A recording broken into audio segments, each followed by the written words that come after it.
안녕하세요. 저는 올해 70살 된 할머니입니다. 오늘 이렇게 제 이야기를 꺼내놓기까지 정말 오래 걸렸어요. 누구한테도 말할 수 없었던 죄책감 때문에요. 하지만 이제는 말해야겠다고 생각했습니다. 왜냐하면 이 이야기가 누군가에게는 깊은 반성이 될 수도 있고 또 누군가에게는 용서를 배우는 기회가 될 수도 있을 것 같거든요.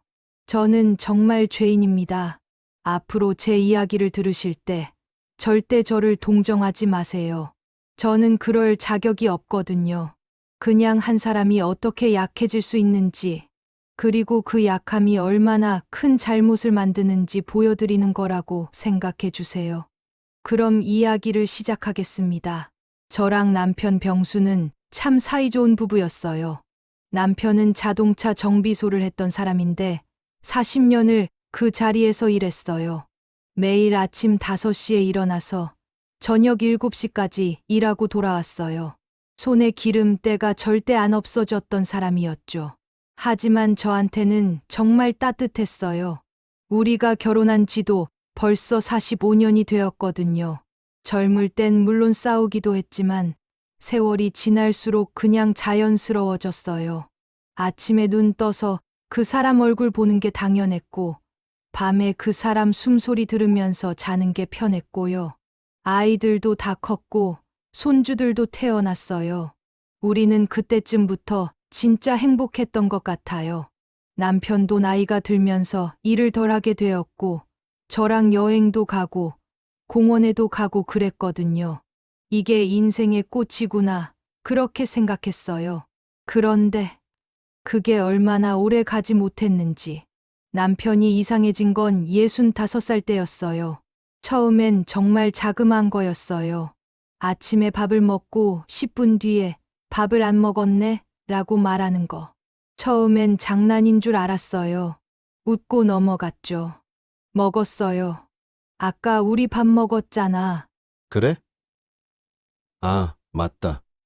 그때만 해도 제가 얘기해주면, 아, 맞다라고 깨달았어요. 그 다음엔 이웃 아주머니 이름을 자꾸 헷갈렸어요. 저 여자가 또 왔어. 그 사람 뭐라고 했더라? 여보, 박 여사잖아요. 옆집 사는. 아, 맞아. 박 여사. 박 여사. 그게 꼭 기억이. 그렇게 말하면서도 다음 날이면 또 같은 질문을 했어요. 오늘 아침에 그 여자가 왔는데 말이야. 그 사람 뭐라고 하더라? 여보, 박 여사잖아. 어제도 말했잖아. 어제? 내가? 응, 어제도 그 얘기했어. 남편이 웃었어요. 약간 어색한 웃음이었어요. 나 자꾸 까먹나 봐. 미안해, 영자. 처음엔 그냥 나이 탓이라고 생각했어요. 누구나 늙으면 그렇지 않나 싶었거든요. 저도 깜빡하는 게 많으니까요. 하지만 1년이 지났어요. 그러더니 2년이 지났어요. 그리고 이상함이 점점 커졌어요. 아침 6시, 남편이 갑자기 벌떡 일어났어요. 영자. 영자. 뭐야, 여보. 왜 그래? 나 늦은 거 아니야? 정비소 몇 시부터였더라? 여보, 갑자기 무슨 소리야? 일 쉰 지 몇 년 됐잖아. 남편의 얼굴에 당황스러운 빛이 스쳤어요. 마치 누군가가 자기 인생을 훔쳐간 것처럼. 그래. 내가 일을 안 한다고? 언제부터? 3년 전부터야. 여보, 기억 안 나? 3년. 그게 무슨... 아, 맞다. 맞다. 요즘 약을 먹고 있었지. 그리고 5분 뒤 영자, 나 정비소 안 가도 돼? 같은 질문을 또 했어요. 그리고 가장 무서웠던 건 이것이었어요. 안녕하세요? 뭐야, 갑자기? 우리가 아는 사이예요? 그 말을 들었을 때 제 가슴이 그냥 깨지는 줄 알았어요. 여보, 난 당신 아내야. 우리 45년을 함께 살았어. 45년. 정말이에요? 남편이 마치 낯선 사람을 보는 눈으로 저를 봤어요. 병원에 갔습니다. 의사는 치매라고 했어요. 앞으로 점점 악화될 겁니다. 약을 드리긴 하지만 완전히 멈출 순 없어요. 1년이 더 지났어요. 남편의 변화는 놀라웠어요. 아니, 끔찍했어요. 2년이 되자 남편은 거의 아무것도 기억하지 못했어요. 아침마다였어요. 당신 어디 가요? 여기가 어디예요? 여긴 우리 집이야. 우리가 45년을 산 집이야. 누군데요? 아, 죄송해요. 제가 괜찮아. 난 당신 아내 영자야. 아내 결혼하셨어요? 응. 우리 결혼한 지 45년이야. 45년. 정말이에요? 남편은 마치 처음 듣는 얘기처럼 반응했어요. 매일 아침. 매일. 그리고 밤이 더 힘들었어요. 밤 2시. 남편이 깼어요. 여기 누가 있어요? 왜 제 침대에? 여보, 난 영자야. 당신 아내. 아내? 이상해요. 나 몰라요. 당신을. 남편은 저를 모르는 사람 보듯이 봤어요. 난 오랫동안 당신과 살았어. 우리 결혼한 지. 나 경찰에 신고해야 할 것 같은데? 가슴이 철렁했어요. 제 남편이 저를 침입자로 봤거든요. 이 여자 누구야? 여보, 진정해. 아내라고? 거짓말이야. 난 아내 없어. 당신 누구예요? 밤새도록 3시간을 그렇게 설득했어요. 결국 남편은 지쳐서 다시 자려고 누웠어요. 하지만 저는 그날 밤잠을 이루지 못했어요. 한 번은 남편이 없어졌어요. 아침 6시에 깨니까 침대가 비어 있었어요. 여보? 여보. 집 안을 뒤졌어요. 거실, 부엌, 욕실. 아무 데도 없었어요. 제 심장이 철렁 내려앉았어요. 밖으로 나갔어요. 거리로 나갔어요. 3시간을 돌아다녔어요. 경찰에 신고했어요. 3시간 반이 지났을 때 경찰관이 전화했어요. 부인분, 역 근처에서 남편분과 만났습니다. 남편은 거기서 무엇을 했을까요? 아무것도 모르고 있었어요. 자기 이름을 몰랐어요. 주소를 몰랐어요. 어디로 가려던 건지도 몰랐어요. 그냥 걷고 있었어요. 저는 한 달에 몇 번밖에 제대로 자지 못했어요. 남편이 언제 깰지 몰라서요. 밤 2시일 수도, 3시일 수도, 4시일 수도 있었어요. 깰 때마다 저를 보고 비명을 질렀어요. 누가 있어? 누가 여기 있어? 이웃 아주머니가 와서 큰일 났어? 왜 그래? 라고 물었어요. 괜찮아요.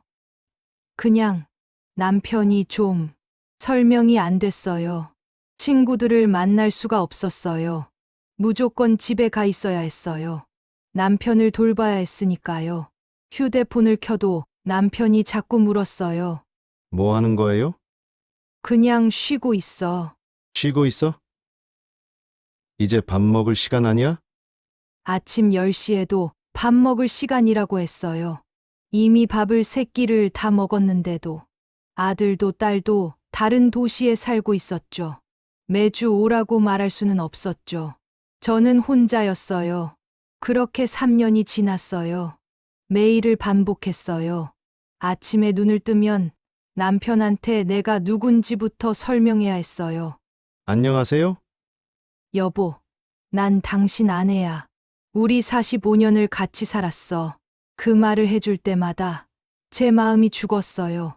이제 1년을 더 버틸 수 있을까? 2년을? 10년을? 그 시간 동안 저는 정말로 외로웠어요. 누구도 이 고통을 모르는 것 같았어요. 집 안에 갇혀서 한 사람을 돌봐야 하는데 그 사람이 매일 날 잊어버리는 고통. 그 사람이 날 보면 낯선 사람 보듯이 보는 고통. 그래서 저는 약해졌어요. 어느 날은 아들이 와서 말했어요. 엄마, 아버지 요양원에 보내는 게 낫지 않을까? 엄마도 힘들고. 하지만 저는 거절했어요. 아직도 왜 거절했는지 모르겠어요. 자존심이었나? 아니면 죄책감이었나? 남편을 버릴 수 없어. 아직 내가 할 일이 있는 것 같아. 그렇게 말했어요. 하지만 솔직히 저는 그때 너무 외로웠어요. 누가 이해할까요? 집 안에만 갇혀 있는 건 어떤 기분인지. 남편은 저를 잊어버렸는데 저는 매일 그 사람을 봐야 하는 게 어떤 기분인지. 그러던 어느 날이었어요. 동사무소에 서류를 정리하려고 갔어요. 그곳에서 제 인생이 달라졌어요. 영자, 고개를 들었어요. 정말이지. 현기증이 났어요. 춘호였어요. 제 첫사랑. 춘호. 그 사람과는 어릴 때 인연을 사귀었어요. 너무 오래전 얘긴데 그날도 마치 어제 같았어요. 춘호는 여전히 따뜻한 눈을 가지고 있었어요. 20살에 봤던 그 눈과 같은 눈을. 와, 영자. 정말 변하지 않았네. 여전히 예쁜데. 웃음이 나왔어요. 처음으로 웃었어요. 그게 몇 달 만인지 몰랐어요. 어떻게 알아봤어? 내가 이렇게 늙었는데. 설마. 여전히 고운걸? 그렇게 시작됐어요. 그날 우리는 2시간을 카페에 앉아 있었어요. 춘호는 좋은 대학에 다녔고, 좋은 회사를 다니다가 요즘 은퇴했다고 했어요. 아내도 있었고, 아이도 있었고, 이제 손주도 생겼다고 했어요. 그런데 넌 행복해? 춘호가 물었어요. 저는 대답을 못했어요. 그래서 웃음으로 얼버무렸어요. 하지만 춘호는 알았을 거예요. 제 눈에 맺힌 눈물을 봤으니까요. 그 이후로 춘호는 저한테 연락을 했어요. 영자, 커피 한잔 할래? 아이들도 바쁘고 아내는 딸 집에서 살아. 내가 얼마나 외로운데. 아내와는 사실상 황혼 이혼이나 마찬가지라고 했어요. 아내는 딸 집에 살면서 손주들을 봐준다고. 자신은 그 큰 집에 혼자 살고 있다고 했어요. 처음엔 미안해. 내 남편이. 라고 거절했어요. 하지만 2번째, 3번째 연락을 받을 땐 그냥 응. 좋아. 라고 말했어요. 그리고 우리는 자주 만나기 시작했어요. 카페에서, 공원에서, 영화관에서. 아무 일도 하지 않았어요. 그냥 옆에 앉아 있었어요. 때론 말도 많이 하지 않았어요. 하지만 그것만으로도 충분했어요. 저는 춘호를 만나러 나갈 때마다 남편한테 거짓말을 했어요. 옆집 박 여사 만나고 올게. 서류 처리할 게 있어서 동사무소 좀 다녀올게. 며칠 뒤에 애들 온다네. 시장 좀 다녀올게. 남편은 무슨 말인지 이해하지 못했어요. 하지만 저는 뭔가 짜릿한 죄책감을 느꼈어요. 매번 나갈 때마다 남편은 저를 보며 물었어요. 언제 와? 금방 올게, 여보. 그리고 저는 나갔어요. 그 사람이 저를 잊어버렸다는 걸 이용해서. 춘호는 자꾸 저한테 더 가까워지려고 했어요. 영자, 우리 이따 어디 가지? 여관 한번. 춘호 씨 왜 그런 말을 해? 우리 그럴 수 없어. 왜? 넌 행복하지 않잖아. 내가 봤어. 내 눈. 나도 외로워. 아내가 있어도 자식이 있어도. 우리는 서로 행복하게 해줄 수 있잖아. 저는 그 말을 듣고 울었어요. 내가 행복하지 않다는 게 이렇게 드러나 있었단 말인가. 그리고 그게 제 약점이었어요. 그리고 그날 밤은 제 인생에서 지워지지 않는 날이 됐어요. 아마 평생 가도 잊지 못할 괴로운 기억이겠죠. 죄인이 평생 안고 가야 할 짐. 그날은 남편이 밤 8시부터 깊이 잠들어 있었어요. 요즘 남편은 그냥 자는 시간이 많았거든요. 새까맣고 적막한 밤. 내 바로 옆에 사람의 온기가 느껴지지만 철저하게 혼자인 것만 같은 외로움. 그 날카로운 외로움에 온 몸이 떨릴 정도로 추웠습니다. 그때 마침 춘호에게 휴대폰 메시지가 왔습니다. 영자야. 우리 집으로 와. 응. 너무 춥고 외로워. 밤이나 낮이나 춘호는 그런 문자를 자주 보내곤 했어요. 저는 매번 거절했죠. 밖에서 커피를 마시고 밥을 먹는 것과 집에 가는 건 다르다고 생각했거든요. 그런데 그날은 달랐습니다. 외로움과 고통에 저는 스스로 합리화를 했습니다. 이번 한 번만, 저는 그렇게 생각했어요.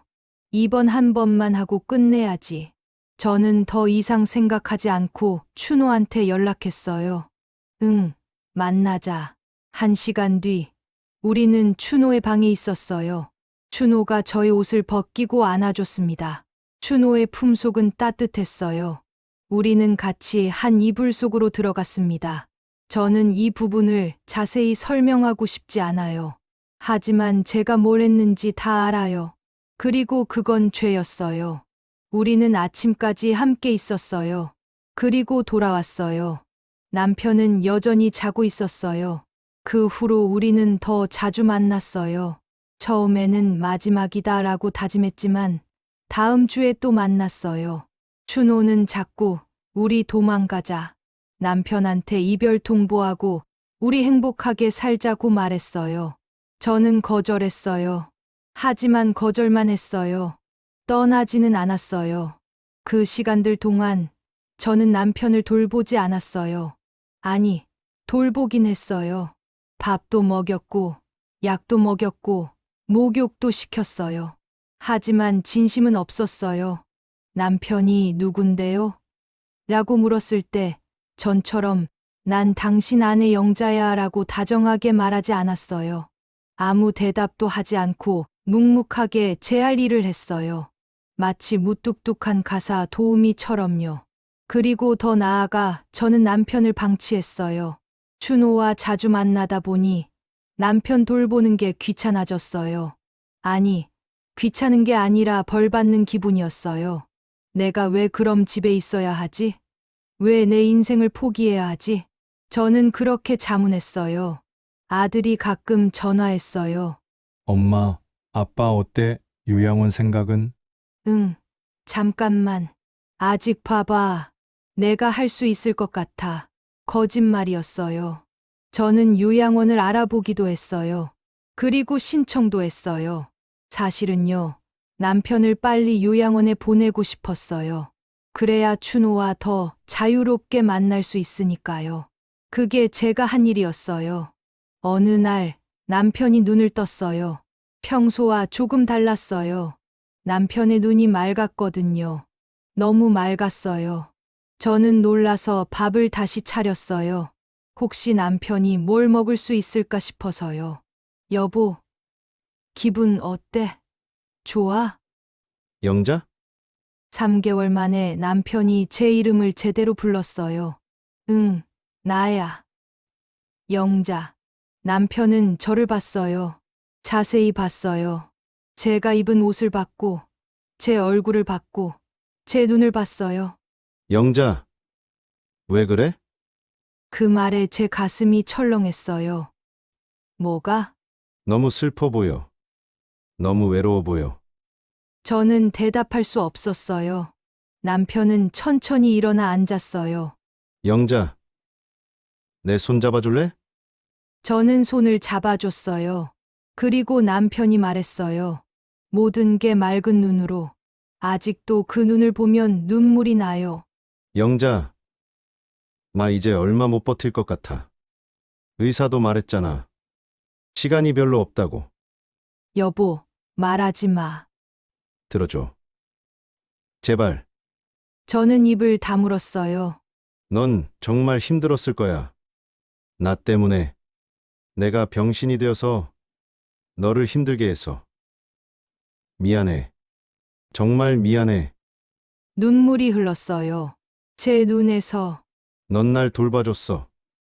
이렇게 오래 봐줬어. 고마워. 정말 고마워. 영자, 당신 때문에 내가 이렇게까지 살 수 있었어. 여보, 그런데 이제는 놔줘. 나 때문에 더 이상 너를 잃지 마. 남편은 제 손을 잡았어요. 강하게. 새롭게 시작해. 당신이 지금 누구를 만나는지 나 알아. 넌 생각을 못한 것 같지만 나는 자기 눈에서 봤어. 넌 그 사람이 필요해. 그 사람이 너를 행복하게 해줄 수 있어. 아니야, 여보. 난 제발 들어줘. 요양원 보내도 돼. 시설에 보내도 돼. 난 아무 상관없어. 그 전에 마지막으로 하나만 부탁해. 넌 행복해줘. 그게 내 진짜 소원이야. 나 때문에 더 이상 자책하지 마. 내가 용서할게. 다 용서할게. 그니까 당신은 좋은 사람 만나서 행복하게 살아. 제발. 그 말을 듣는 순간 제 세계가 무너졌어요. 그날 이후로 남편은 다시 치매에 빠져버렸어요. 하지만 그 몇 시간은 제 평생을 바꿔버렸어요. 저는 그 밤 한 번도 자지 않았어요. 대신 남편을 봤어요. 남편의 얼굴을 봤어요. 나이 들고 주름진 얼굴. 45년을 함께한 얼굴. 내가 뭘 한 거야? 제 자신이 역겨웠어요. 남편은 마지막까지 저를 용서해 주려고 했어요. 자기가 버려질 이유를 만들어 주면서까지. 그리고 저는 뭘 했나요? 저는 그 용서를 발판으로 다른 남자를 만났어요. 저는 춘호에게 전화했어요. 춘호 씨, 마지막으로 할 말이 있어. 뭔 소리야? 갑자기? 내가 아직 돌봐야 할 사람이 있어. 그리고 난 그게 내 책임이라는 걸 깨달았어. 그게 내 벌이야. 영자. 이건 말이 안 돼. 우리. 미안해, 춘호 씨. 정말 미안해. 다 내 잘못이야. 그런데 난 이제 돌아가야 해. 전화를 끊었어요. 그 이후로 저는 춘호와 만나지 않았어요. 연락도 하지 않았어요. 저는 남편 곁으로 돌아갔어요. 요양원도 취소했어요. 아들에게 미안하다고 했어요. 엄마, 뭐 하는 거야? 자기 건강 챙겨. 아니야, 아들. 엄마가 결정을 잘못했어. 이제부터는 끝까지 봐야겠어. 남편은 여전히 저를 모르고 있었어요. 누군데요? 난 당신 아내 영자야. 하지만 이번엔 달랐어요. 제 눈에 사랑이 다시 들어왔어요. 그게 보였나 봐요. 남편이 자꾸 저를 끌어안았어요. 아주머니, 따뜻해요. 응, 여보. 따뜻한 아내가 여기 있어. 그 이후로 3년이 더 지났어요. 3년 동안 저는 남편을 지극정성으로 돌봤어요. 밥도 먹여주고, 밤에 깨면 화장실도 같이 가주고, 손을 잡고 자기도 했어요. 춘호 생각은 이제 나지 않았어요. 대신 제 죄책감이 매일 저를 흔들었어요. 하지만 그게 좋았어요. 왜냐하면 그 죄책감 덕분에 저는 남편을 제대로 사랑할 수 있었거든요. 남편은 서서히 사라져 갔어요. 마지막 달에는 밥도 잘 못 먹었어요. 수액만 맞고 있었어요. 그럼에도 저는 매일 손을 잡았어요. 여보, 난 여기 있어. 계속 있어. 당신을 놔주지 않을 거야. 남편은 대답이 없었어요. 하지만 저는 알았어요. 제 목소리가 남편에게 닿고 있다는 걸. 초가을의 어느 날, 병원에서 남편이 세상을 떠났어요. 정말 조용했어요.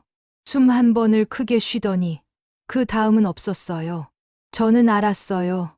그게 마지막 숨이라는 걸. 아들을 불렀어요. 의사를 불렀어요. 저는 그냥 남편의 손을 놓지 않았어요. 여보, 고마워. 정말 고마워. 그게 제 마지막 인사였어요. 장례식에는 많은 사람들이 왔어요. 남편이 정비소에서 만난 고객들, 이웃들, 친구들, 모두가 남편을 기억했어요. 영자 씨, 남편분 정말 좋은 사람이었어요. 항상 웃으면서 일했어요. 마지막까지 영자 씨 이름만 불렀어요. 아내가 최고라면서. 그 말들을 들을 때마다 제 죄책감은 배로 커졌어요. 그 좋은 사람을 저는 얼마나 상처 줬을까요? 이제 혼자 지금 저는 혼자예요. 아들은 자기 가정이 있고, 딸도 바쁘고, 손주들도 할머니를 그리워하지만 매일 올 수는 없어요. 그래서 저는 하루하루를 혼자 살고 있어요. 하지만 예전처럼 외로운 건 아니에요. 이제 저는 남편이 어디 있는지 알거든요. 제 마음 속에 사람들이 물어봐요. 할머니, 요즘 어때요? 저는 이렇게 대답하곤 해요. 좋아. 이제 나 좋아. 그건 거짓이 아니에요. 물론 죄책감은 여전해요. 매일 밤 자기 전에 저는 남편을 배신한 그날들을 떠올려요. 준호와 있었던 시간들, 남편을 방치했던 시간들. 하지만 그 죄책감은 더 이상 저를 파괴하지 않아요. 오히려 저를 지탱해요. 왜냐하면 그건 제가 남편을 정말로 사랑했다는 증거이거든요. 남편에게 죄를 지었으니 평생 감수해야 할 죄책감으로 받아들였습니다. 저는 죄인입니다. 평생 괴롭고 미안한 마음을 가지고 살아야죠. 그래야 남편이 보여준 사랑을 잊지 않을 수 있습니다. 이 이야기를 듣고 계신 분들께 제가 말해주고 싶은 게 하나 있어요. 당신이 지금 누군가를 돌보고 계신가요? 부모일 수도 있고, 남편일 수도 있고, 아이일 수도 있어요. 그 돌봄이 얼마나 힘든지 저는 알아요. 정말로 알아요. 그리고 그때 당신 마음속에 미안함이 생길 수 있다는 것도 알아요. 내가 왜 이렇게 해야 하지? 내 인생은 언제 시작하지? 혼자가 되고 싶다. 그런 마음이 생길 수 있어요. 죄책감 없이. 하지만 제발 그렇게 되기 전에 멈춰 줄래요? 당신이 돌보는 그 사람도 당신처럼 두려워하고 있을 거예요. 어쩌면 마지막이 가까이 왔을 거고 자신이 당신에게 얼마나 폐가 되는지 알 거예요. 그래서 어쩌면 당신이 행복해지기를 바랄 거예요. 모든 게 너무 늦기 전에 그 사람의 손을 한 번 더 잡아주세요. 그리고 말해주세요. 난 당신을 사랑해. 지금도, 앞으로도, 내 남편에게. 이 말씀을 드리고 싶어요. 제 남편 병수에게. 여보, 난 당신을 배신했어. 당신이 가장 필요할 때 다른 사람을 생각했어. 그리고 당신을 소홀히 했어. 하지만 당신이 마지막으로 보여줬던 그 눈, 그 사랑, 그 용서. 저는 그걸 영원히 잊지 않을 거야. 당신은 저에게 무엇보다 큰 선물을 줬어. 속죄의 기회를, 사랑하는 법을 다시 배울 수 있는 시간을. 당신은 정말로 좋은 사람이었어. 그리고 난 이제 당신처럼 살고 싶어. 내가 할 수 있는 범위에서 최대한 착하게, 최대한 따뜻하게, 당신이 그랬던 것처럼.